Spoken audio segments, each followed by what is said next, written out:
Guerrero, and I will be presenting Chapter 3, Banana Republic and Bonds, from 1898 through 1950.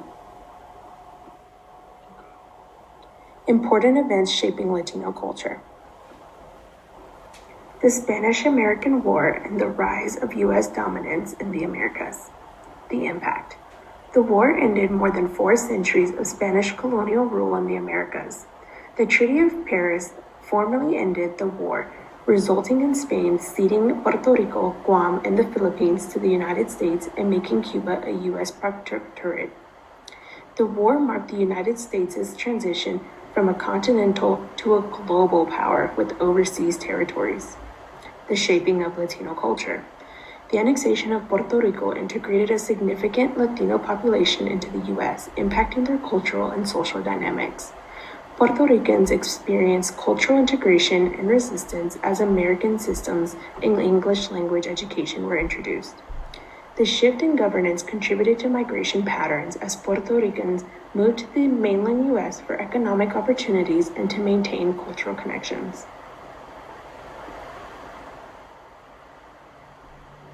The rise of the United Fruit Company.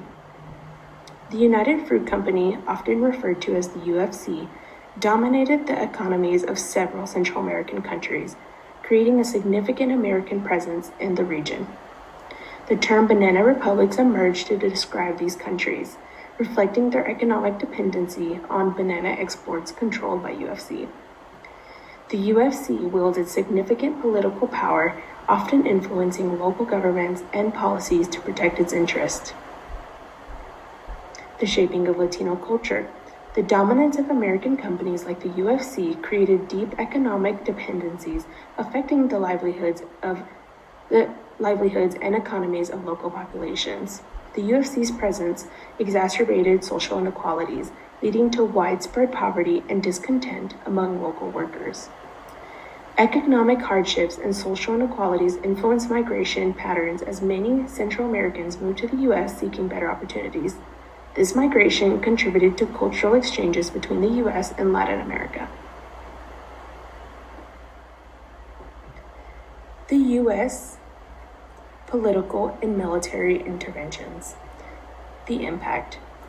The U.S. intervened in countries like Nicaragua, Honduras, and the Dominican Republic to protect American interests, often supporting authoritarian regimes and suppressing local resistance. The U.S. used economic power to achieve foreign policy goals, providing loans and investments to influence Latin American countries' policies and actions.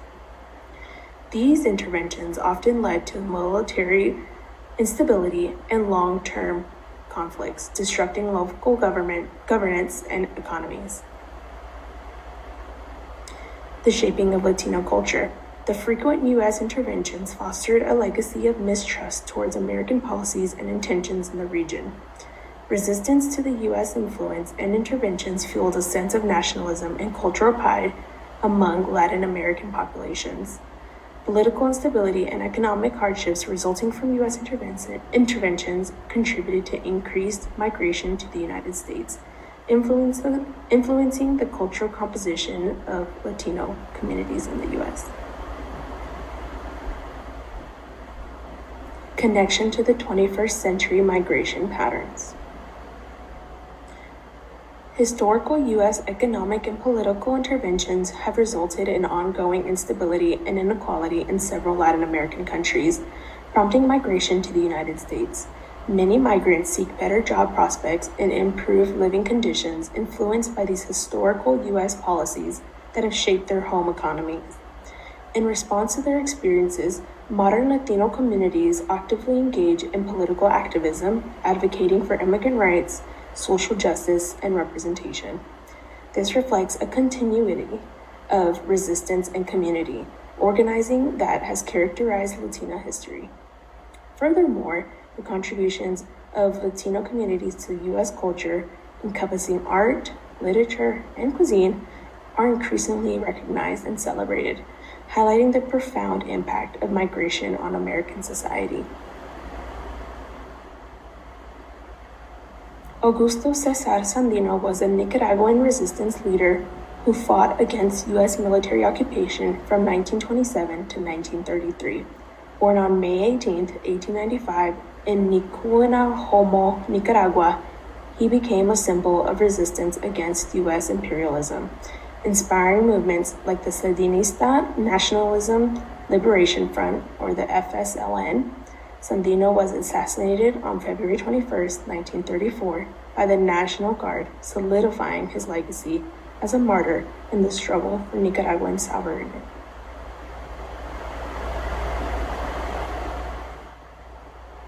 Key terms. Number 1, Banana Republic.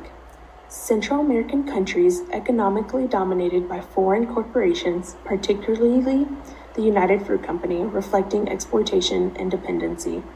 Number 2, the Spanish-American War, a conflict in 1898 that marked the end of Spanish colonial rule in the Americas and the beginning of U.S. imperial influence, shaping migration patterns and political relations.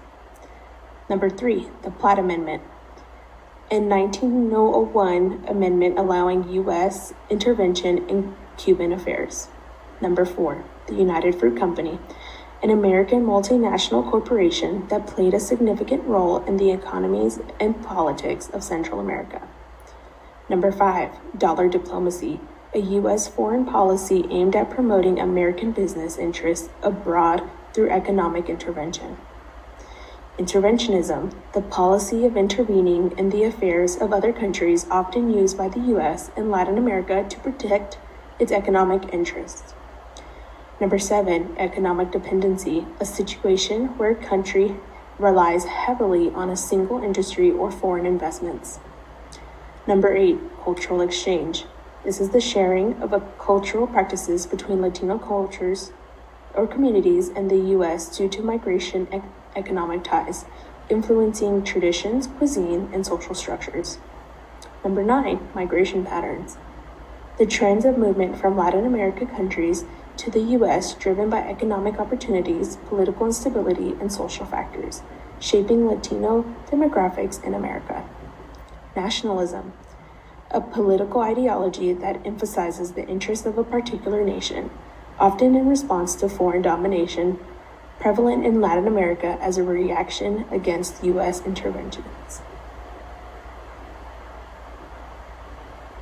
Economic exploitation and labor rights. The ethical dilemma facing Latino communities regarding economic exploitation centers on the labor rights of Latino workers, particularly in agriculture.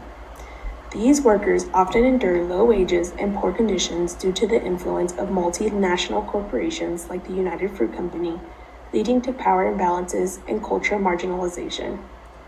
Solutions include promoting labor advocacy for fair wages, community organizing to amplify worker voices, ensuring corporate accountability for ethical practices, strengthening legal protections for workers, and supporting cultural preservation initiatives to combat marginalization and foster community resilience. And this will be a short video about labor exploitation.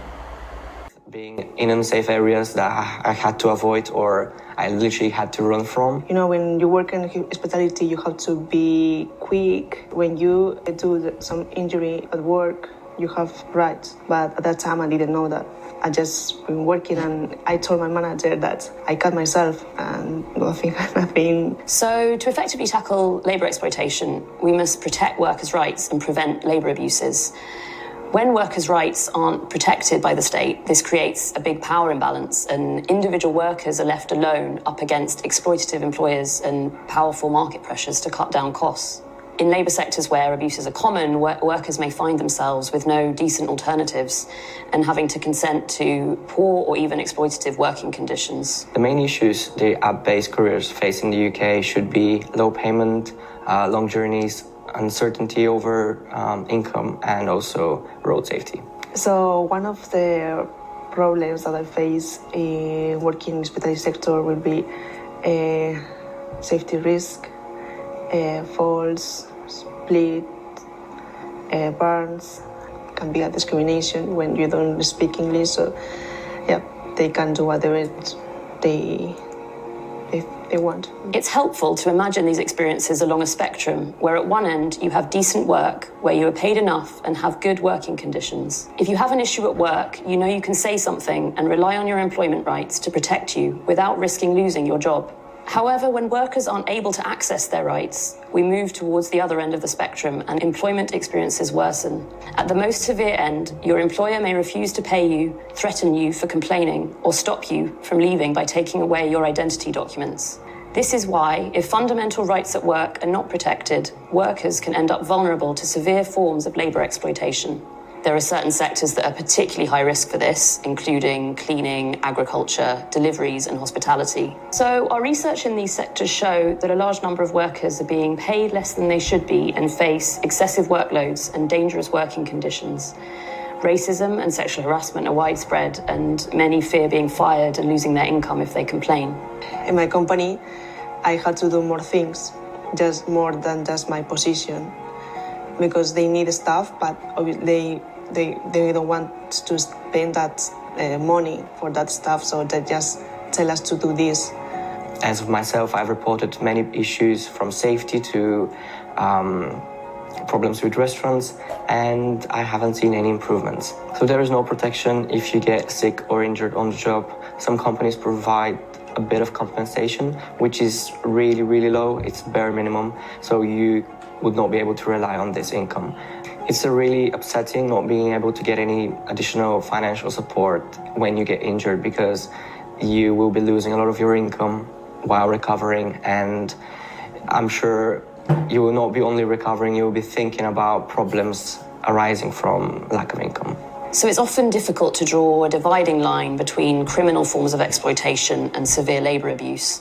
In the UK, forced labour and human trafficking for labour exploitation are considered modern slavery crimes, and victims are entitled to certain rights and support. However, workers' experiences are often really complex, and cases might be very serious, even if they don't meet the modern slavery threshold. Such a complex problem must be tackled on multiple fronts, so we must stop perpetrators and support victims, but more needs to be done to prevent exploitation from happening in the first place. There are a large number of workers who are at risk, whose experiences and views can help identify effective state interventions. The government has to make sure that the company is doing the right things to the employees. I think the government should be able to step in and help the workers, provide some safety over their incomes, or if you get injured, this could be demanded, like providing injury pay or sick pay, like the bare minimum. Maybe also work towards a minimum hourly pay. So to tackle labour exploitation, we must look at the full picture and respond to the issues affecting workers across the spectrum, and this must include proactively enforcing workers' rights. Thank you for your time. Here are my references.